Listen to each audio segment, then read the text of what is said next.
portion of a product that you're creating is you want to make a decision as to how long you're going to hold the money. I used to think I could tell them, well, 10, 20 years, right?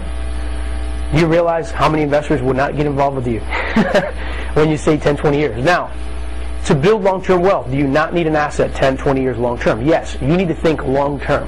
However, if you're going to create a program, you cannot sell an investor on putting money and getting stuck with their money for the next 20 years because they're not going to put their money with you.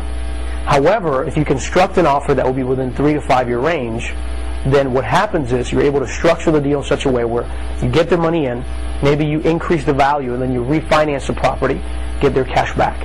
And now you still own the asset and keep it long term. This is specifically in the commercial arena. In residential, when we worked with some of the Ireland guys, one of the things that we did in our negotiation was, well, here's what we'll do. We'll break down the residential portfolio in such a way where a percentage of all the assets that we purchase will be rented as cash flow. We'll hold that till the next 10 years.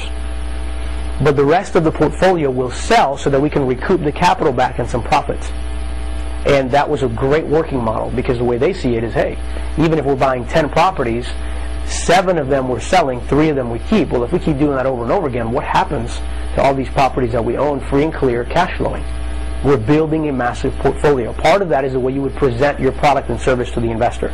So those are the things you want to be considering.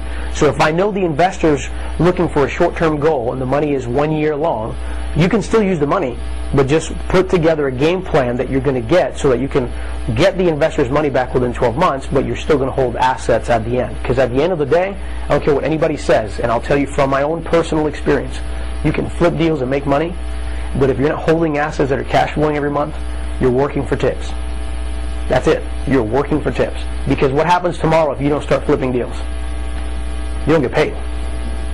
That's the beauty of cash flow. That's why we're in this building here, commercial, because cash flow is key.